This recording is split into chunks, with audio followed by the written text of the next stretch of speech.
On a quiet summer night in June 1912, a family went to bed just like they always did. Nothing felt wrong. Nothing seemed out of place. But by morning, 8 people inside that home were gone, all taken in a way that left even seasoned investigators shaken. There were no signs of a struggle across the house, no clear reason, and no one saw anything unusual.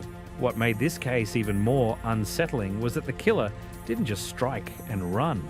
He stayed, meticulously covering mirrors and hiding the victims' faces as if he couldn't bear to be seen. Before we continue, make sure to like the video and subscribe to the channel, and let's dive into what really happened that night. In 1912, Villisca, Iowa, was the kind of place where nothing ever seemed to go wrong. The town had a population of around 2,111 according to the 1910 census, odd with local estimates placing it closer to 2,500. Life moved at a steady pace, built around farming, church gatherings, and familiar faces. People knew each other, trusted each other, and rarely expected trouble. Railroads ran through the town, bringing business and connection to the outside world. More than 24 trains passed through regularly, helping Villisca grow into a stable agricultural hub. Despite that movement, the town itself remained quiet and predictable. Violent crime was almost unheard of, and most families lived without fear. At the center of this community was the Moore family. Josiah Moore, a respected businessman, had built a successful life through his own implement company after leaving his former employer. He was known, trusted, and active in local events, especially at church. His wife, Sarah, played an equally strong role in community life, helping organize programs that brought families together. Everything about Villisca felt safe. Doors were often left unlocked, and routines rarely changed. And that's exactly what made what happened next so unsettling. Because in a town where nothing ever happened, something unthinkable was already in motion. June 9th, 1912 started like any other Sunday. That evening, the Moore family attended a Children's Day program at their local Presbyterian church, an event that brought together families from across the town. The program ended around 9:30 p.m, and shortly after, the Moores walked home, arriving between 9:45 and 10 p.m.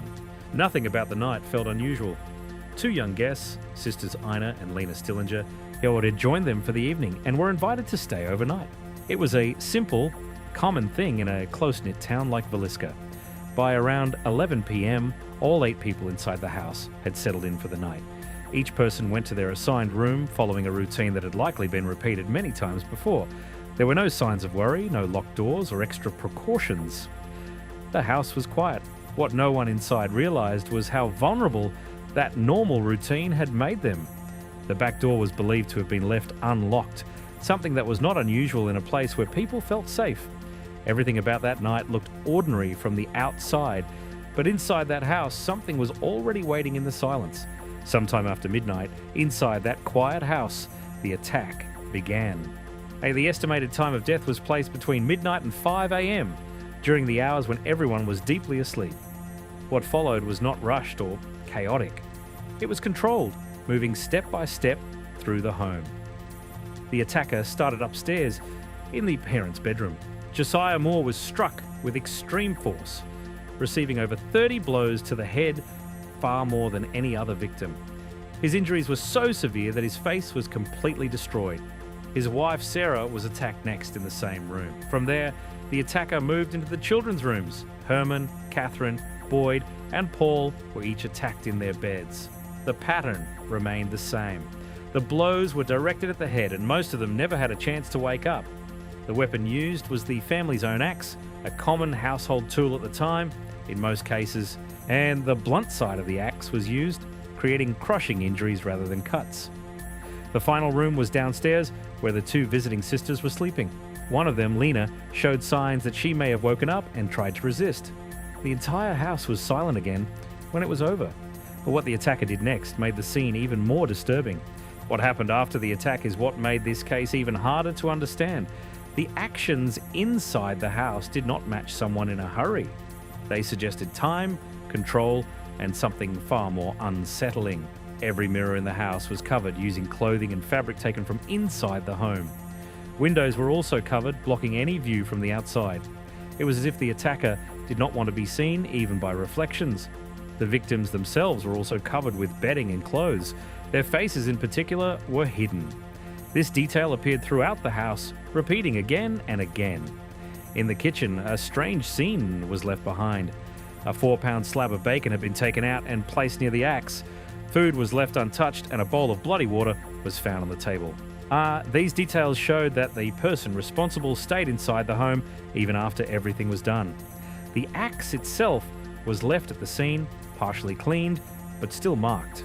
There was no sign of theft. Nothing valuable had been taken. The house was quiet again, but now it felt staged, almost deliberate. The next morning, June 10th, 1912, started with something small but unusual.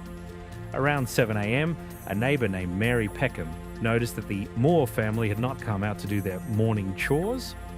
In a town like Villisca, that kind of silence was not normal. She knocked on the door, but there was no answer. After trying to open it and finding it locked, she called Josiah Moore's brother, Ross Moore. When he arrived, he used his key to enter the house. Inside, the quiet felt wrong. And the first room he checked was the guest room downstairs, where Ina and Lena Stillinger were found in their bed. He quickly realized something was very wrong and told Peckham to call for help. Soon after, Marshal Hank Horton arrived at the house. As he moved through each room, the full scale of what had happened became clear. All 8 people inside had been killed during the night. But before the house could be secured, people from the town began entering. Within minutes, the home filled with curious onlookers. An all-call alert had been sent out, and the news spread fast. The scene quickly became chaotic. Evidence was touched, moved, and even taken. And in that moment, the truth inside that house began slipping away. As the chaos settled, the investigation began, but it was already at a disadvantage. What should have been a controlled scene had been disturbed within minutes. From that point on, every detail came with uncertainty. Still, several key pieces of evidence were found inside the house. The axe used in the attack was recovered, along with bloody footprints on the floor, showing movement through the rooms after the initial strikes. A fragment of a keychain was also discovered, and it did not belong to anyone in the Moore family. Upstairs, a gas lamp was found with its chimney removed and its wick turned down, giving off only a faint light. This detail matched the careful, controlled behavior seen throughout the house.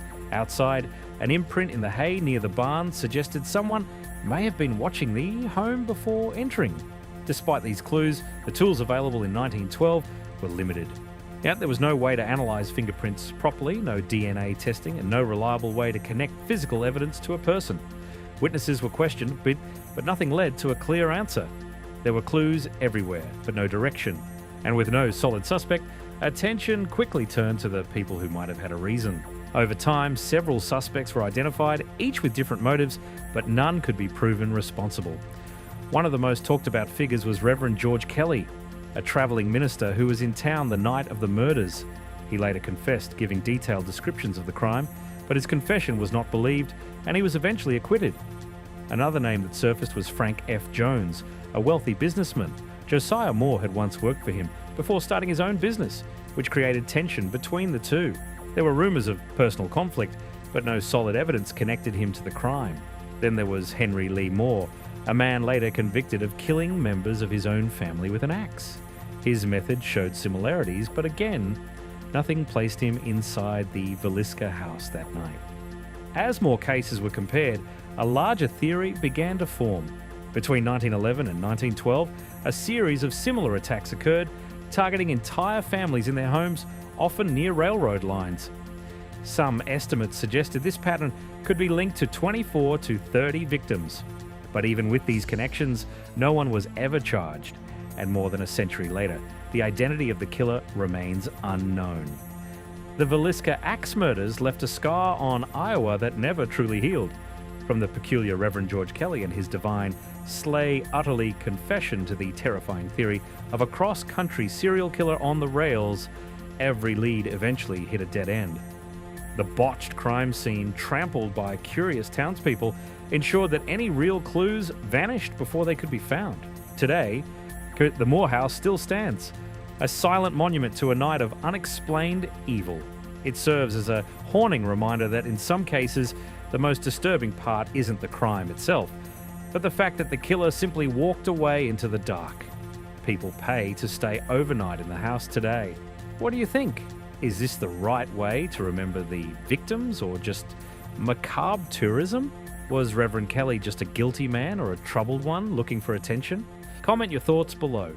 If you want to watch more real crime stories like this, make sure to like the video, subscribe to the channel, and we'll catch you in the next video.